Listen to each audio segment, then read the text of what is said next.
Today, video, him, Batman. So the thing with this is just going to be is a short video on just breaking down the ProCosplay Batman suit I got for Robert Pattinson, and the helmet, which is just a Rubik's helmet that I broke down. When I first saw Robert Pattinson's Batsuit in the movie, I was absolutely amazed immediately. It was just a suit that I looked at and went, a guy could make this suit, a guy could throw this suit together. And even when it came to a more realistic world that the Dark Knight had, it still wasn't a very buildable suit. This is a totally buildable suit in that movie. Between the tasers and the police belt and the knife on his chest, it just felt absolutely realistic the entire time. Who's vengeance now? I'm vengeance.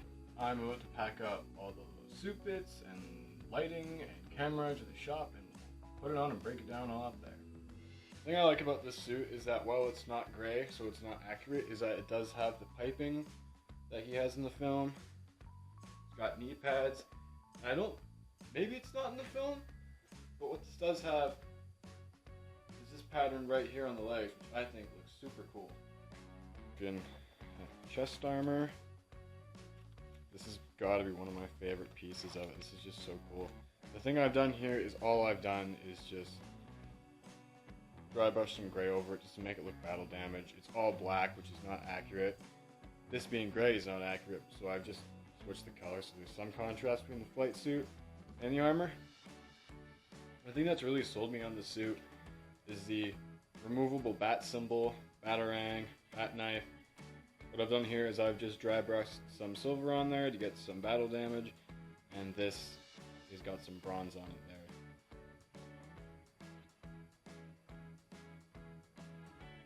The boots. So this is a pair of work boots I bought in Australia for a job I was doing down there. They are Blacksmith brand work boots. They're steel toe, so that was nice. I also like the little yellow bits here because they go along with some of the yellow tabs that go on the suit armor. But I've since upgraded them to the Red Hood biker boots, which they just look a lot more superhero-y. They got more length going up your leg. I like the laces a lot more, and they're just a lot better fitting in general. Boots are on. Time for the boot spats. All this is just some, it's like a cheap foam material. It's just got some Velcro on the inside. I try my best to hide it, so I put it on the inside of my leg. One day I would love to get some actual leather boot spats, but right now that's just not in the budget, and these get the job done fine. Alright, so the next part is putting on these shoulder arm guards. The bottom parts are still part of the Pro Cosplay one because you've got this gold tab here. The top parts are kit bashed from another Batman costume I got for this one, which I don't remember the name of. But these ones, they give me bigger shoulder size, which if you're a small dude like me, having those big, massive shoulders, it just totally makes a difference in the suit, and that's why I decided to swap them up.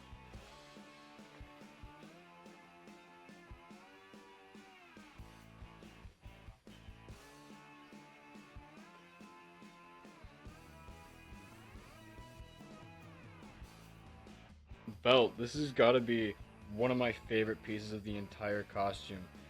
This has been destroyed from the original that you buy online. The only thing that's left is the actual belt material, the buckle, and these two pouches. Oh, and this canister that's made out of foam. That was very nice. That was part of the original set. Very nice piece to get. This one, and these two are all kit bashed from the same suit that had the shoulder armor in there. This is legitimately a telescope. Or a monoscope? I'm gonna go telescope. That's really hard to get out with one hand. That was a gift got from someone and it just works so perfectly. It fit on the belt, so it went on there. It is a little heavy and it does make it lopsided, but it's a really nice prop to have. So unfortunately, this is one of the worst parts of the costume. The grapple gun does not sit in there properly. It would fall out every time I tried to use it, so I had to carry it around. So I ended up super gluing a strap in the bottom of it that keeps the grapple in place. And then for some reason, just the other week, I realized that the top piece completely split from the thing, and it's just glued back down on there right now. The thing that is nice about it is that it clips right into the belt, so it won't slide too far down your leg if you tighten it hard enough. Finally, the grapple gun. Now, this is a prop replica of Keaton's grapple gun because I'm still yet to find a widely available version of the Robert Pattinson gun. Plus, I really like this.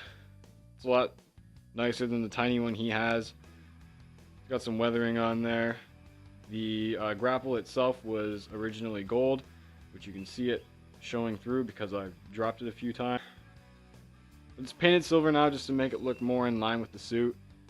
It did come, originally it said it would fire, which it never did, so I just cut the string off when I painted the grapple itself.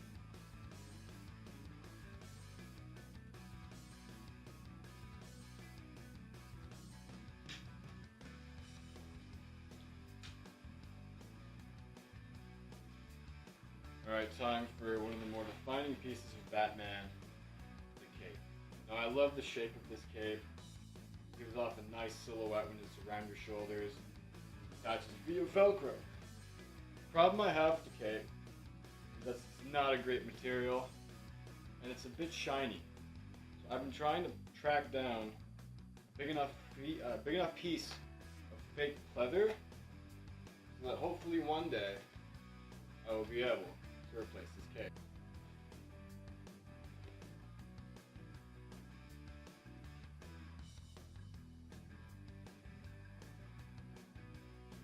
To the arm guards, these are some really nice pieces as well.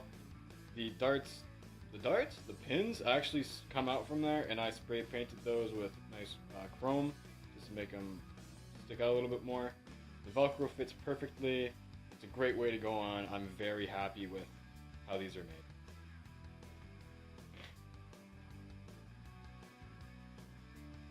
One thing I've added to this suit is this little piece of fabric here. It goes around your neck, goes down the front here, so just so you can't see the neck skin of the costume.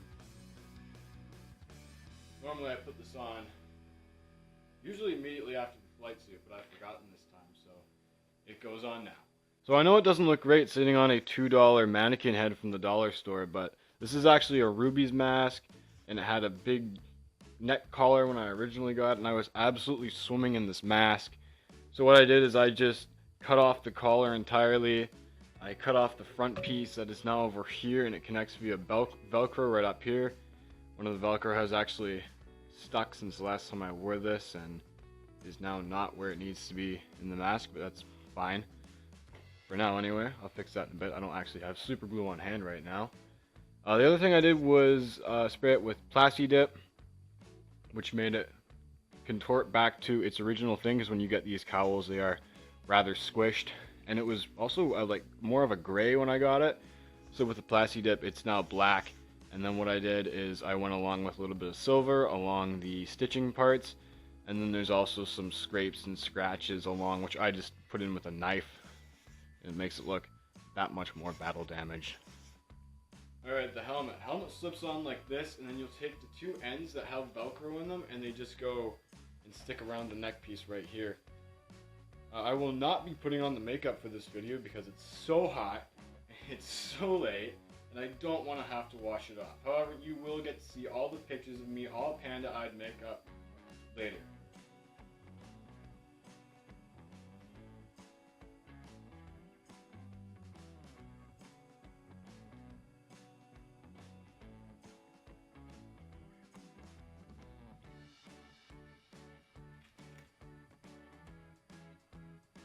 The mask is very form-fitted to me now, especially with the foam in the back of the head.